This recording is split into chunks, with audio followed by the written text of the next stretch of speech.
Welcome to Leadership and People. This is a series that pulls back the curtain on leadership by interviewing CEOs, senior executives, and entrepreneurs who have had large exits. We ask these experts about how they built trusted networks to rapidly grow their companies and what advice they wish they knew if they could do it all again. So if you don't feel like you're listened to, then why do you care to do business with somebody, right? You need to feel appreciated. We all need to feel appreciated. Not that we are or any of us are struggling for attention, but there's some level of appreciation that we all need as human beings. Today on the show, we've got Cameron Gunter. He's the CEO of PEG Development. Cameron, thanks for making time. Thank you for having me. So let's talk about this. You guys have raised $300 million in the last how many years since you've been here? We started in 2002, so 15 years or so. And tell us about the kind of projects you've been doing so far. We do multifamily. Was some of the first projects we started with. In hotels, we've done some office and retail. We actually, back in 2007, got out of the big retail stuff. It's a challenging market, the retail world, and with the REITs that are out there and some of the bigger public companies that have lower cost of capital, it's something we decided not to stay in that arena to compete.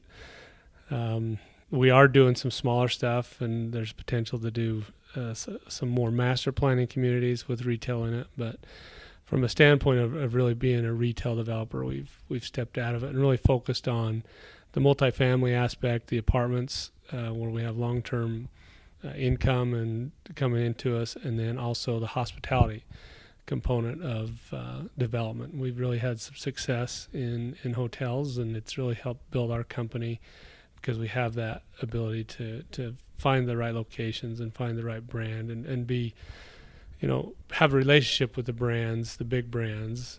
An example is last year for Hyatt, we were Developer of the Year for all of Americas. So it's a pretty cool little award that we got. I mean, it doesn't bring a whole lot of money. It was a 30-pound crystal. It doesn't give you much, but it shows that what our company's done and the relationships we have with some of these brands.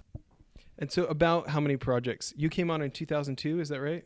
Yeah, I started the company in 2002 with another gentleman named Richard Ellsworth. I bought him out of the company in 2005 when he'd been called in a church position to go serve for 3 years, and he asked if I would buy him out. At that point, I did buy him out, and then since that time, I brought two other partners on, one in 2007 and one in 2009, to really deal with our capital needs and our growth. So that's been, it's been a fun ride to do.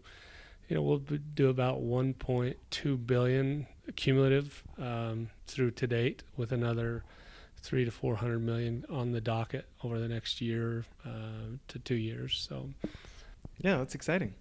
Well, the name of the show here, Leadership and People. Let's talk about people for a minute. Before the show started, we were talking about a couple of people who have been examples to you. Let's start with your partner. Yeah, so the partner I brought in 2007 was actually an investor with us in 2005, who was introduced to me by my former partner, who I bought out, and we got him to invest in a project in downtown Salt Lake, an apartment project that failed.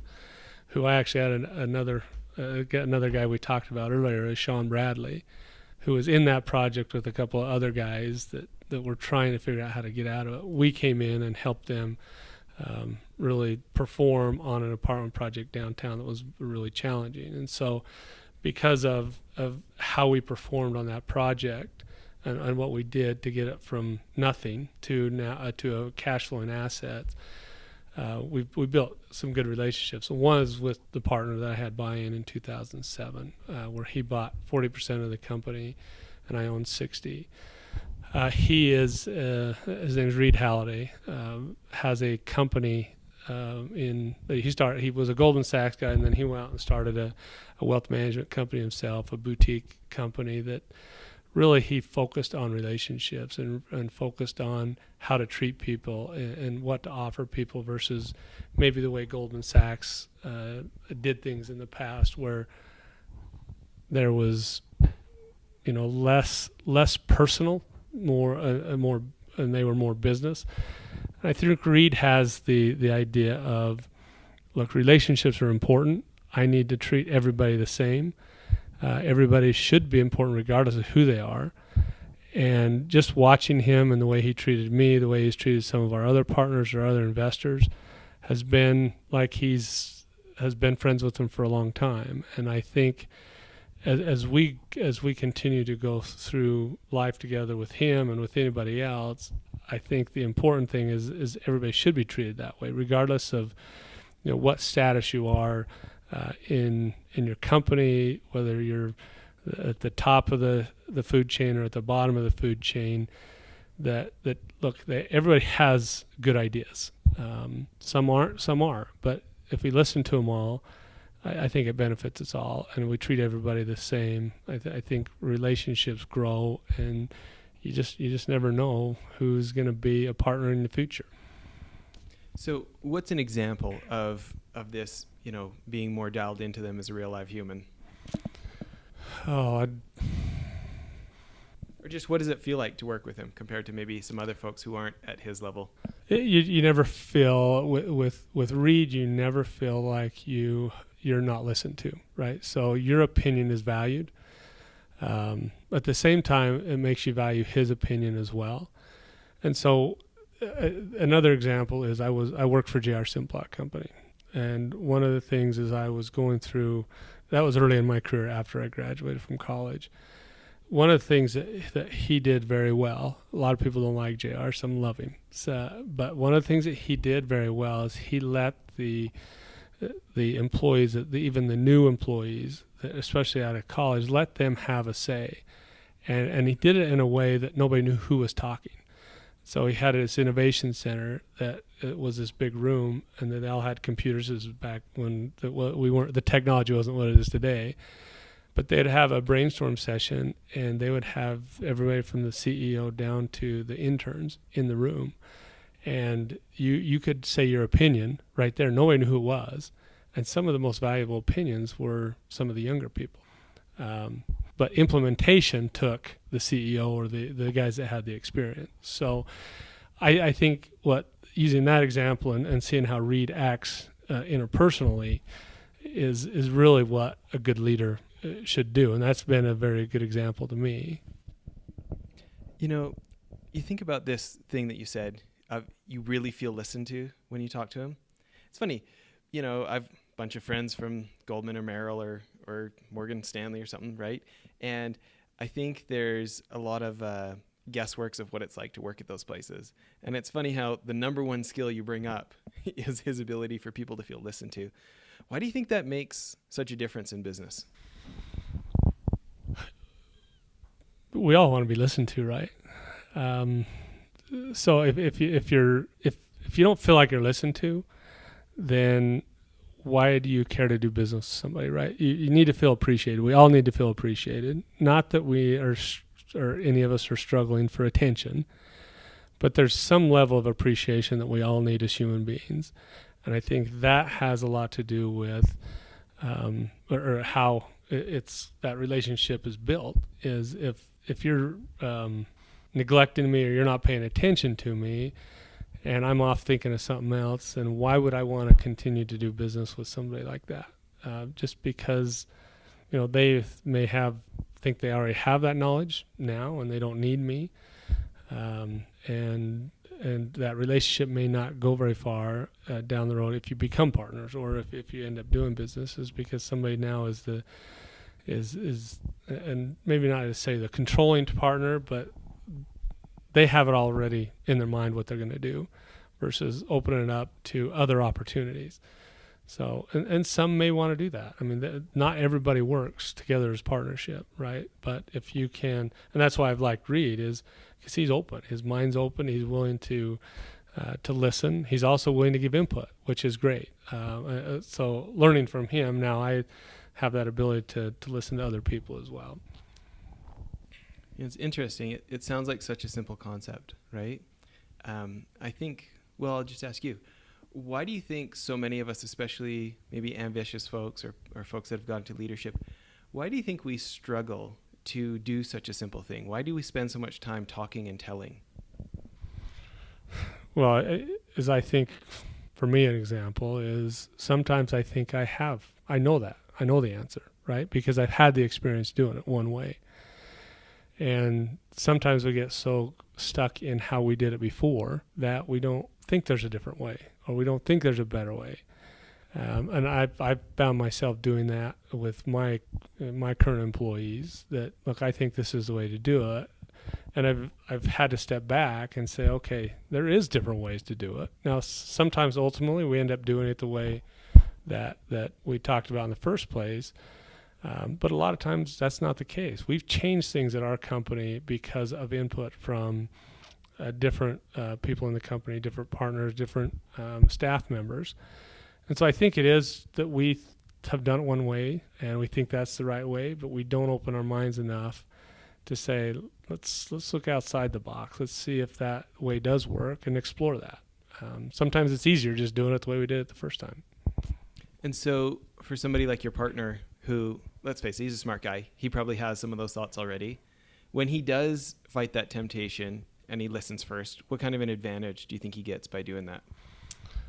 He sees other options, right? So he sees other ways that maybe if it's a business deal, maybe it's more profitable. Maybe there's less risk in it, and down the road there's more profitability.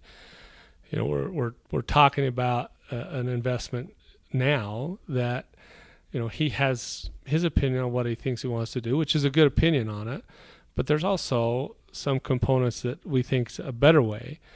And so one of the things I think we've gotten to on this one is a compromise that works both the things that may be more risky on his side that are really cool, but then on our side where it's less risky but less cool, that we've combined them together to make a project work. And maybe the return's not going to be the most sexy, but it potentially could turn out to be a good return for both of us, and there's a compromise there. When you think about, let's talk about big deals. You guys are talking about, how big is the fund you're thinking about doing next? So we're because we've raised silo or deals by deal in silos, we call them silos, and we've raised almost $300 million deal by deal. We feel like we've built a big enough track record to launch a $100 million fund, which we've hired a fund manager, a guy that has some experience with Bain and a little bit of experience as a junior guy there, who's running it and he's putting it together. And so as we launch the $100 million fund, it's we've got some challenges ahead of us, right? We've got communication challenges to our current investors to say, okay, we've had you come in deal by deal, and now we're going to launch a fund where the fund is going to have that first priority. So we don't have any conflicts to invest. We will allow co-investment with us, but it does present some challenges, and there's some challenges also as we sit and listen. We've never done a fund before, and so we don't know necessarily how to do it. We know how to raise money. We know how to do the deals, and so we brought this Jameson on to help us run the fund and put the fund in place.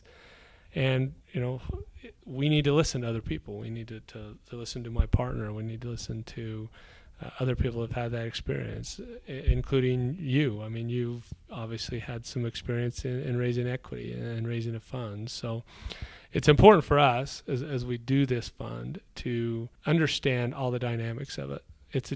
Because it's a challenge, and there's a lot of things that we don't know about the fund or about how fund raise happens and the big institutional groups that are out there. So I think this idea of leadership and understanding leadership has a big part in that, and how we understand and implement this fund. Yeah. Let's talk about somebody else for a minute. You talked about having Shawn Bradley as an investor and doing business with him. For starters, how tall is that guy? So Shawn's 7'6". I like to, when I meet with him, I like him to sit down and not stand up next to me, because I'm 6'3", and I'm usually one of the taller guys in the groups. But career-wise, he went to the 76ers, right? Yeah, went to 76ers and then ended up with the Dallas Mavericks. Okay. What's cool about working with Shawn Bradley? Shawn's a down-to-earth guy. He's I was raised on a farm in Idaho, a farm kid. He was raised in rural Utah, kind of in farm country, and so it's fun to know that there's somebody like a Shawn Bradley who's a star pretty much. I mean, you know him because of his height and his basketball ability, but he's a down to earth guy, and he's another guy that listens. He'll call me on occasion and say, "Hey, tell me about this. How can you help me with this business I've just started? Help me with relationships out there." So as popular and as a high profile guy as Shawn Bradley is, I think he has that ability to look. I'm going to listen to somebody else that's had some experience, and which I appreciate. I also ask him for advice as well. So not necessarily how to dunk a basketball, because that's more challenging, but he's a very good guy, a very fun partner to be with, and a very personable guy. It's funny looking from the outside in, thinking, wealthy NBA star, and we hear things in the news about whenever celebrities act poorly, and being divas or whatever. In a situation like this, I mean, it really sounds like humility is a competitive advantage for him. Yeah, I think so. I think humility should be a competitive advantage for everybody. I think it opens up more doors, and it makes, if you're able to absorb from other people, smarter people than you, whether you think you're smarter or not, that I think it just opens up your mind to a lot of other opportunities to evaluate and implement different strategies. Yeah. Well, let's shift gears here for a minute. You and I are both members of Corporate Alliance, the C4 group. You're a busy guy. You're building hotels in Alaska and doing all sorts of stuff. Why make the time for a group like that? Why? It comes to relationships. As we've been talking about leadership and relationships and business, sometimes you work out business deals with members of Corporate Alliance. Other times you just create that relationship that helps you talk through issues.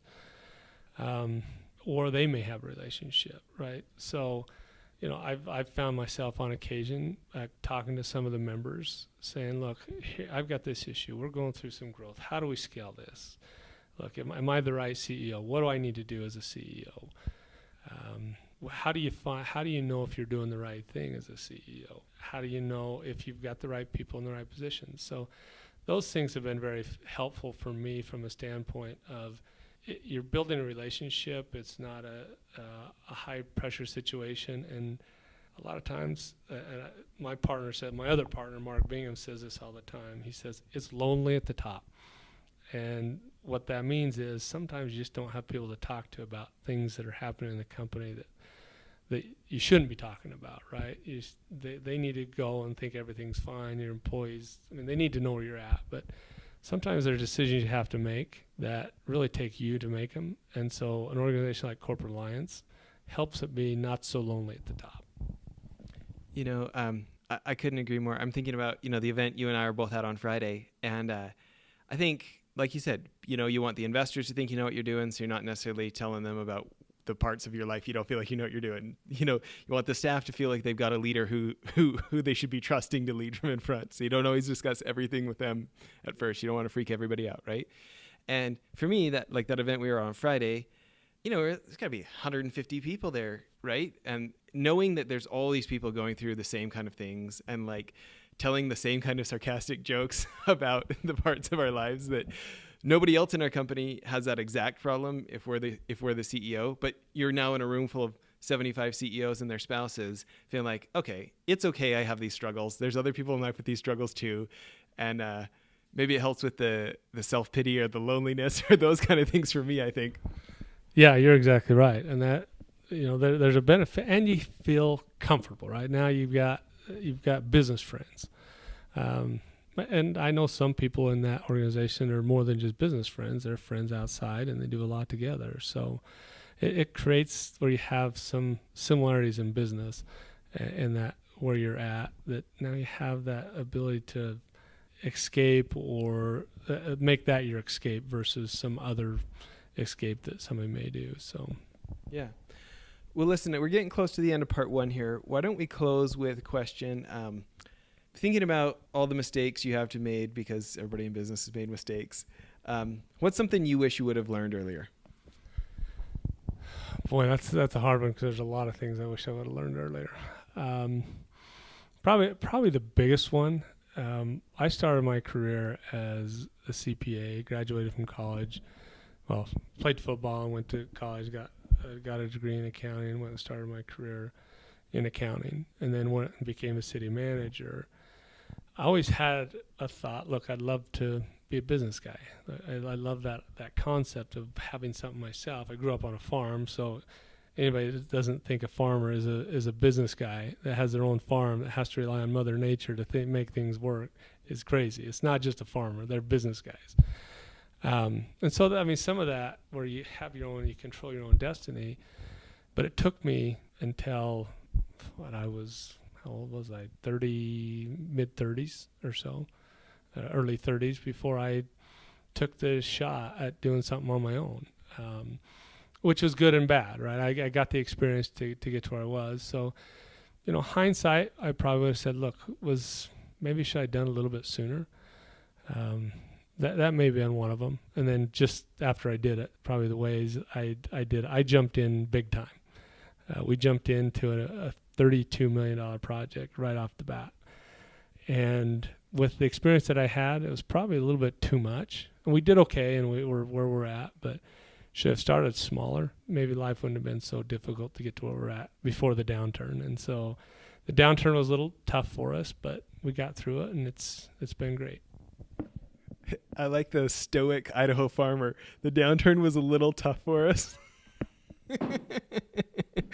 I'm guessing there was some emotion going around. There was a little bit of emotion. It was it was like that the year on the farm when you didn't have any rain for all year and you cut your crops, and it didn't even come close to paying for what it cost to cut them, let alone everything else up till that point. So it was a little bit tough, but we made it through. I have great partners, and I think we learned from that, which is going to help us in the future for sure. That's great. Well, let's cut it off here for part one. Make sure to tune into our next episode. We're going to ask Cameron about what life is like when you're trying to do a $100 million fund.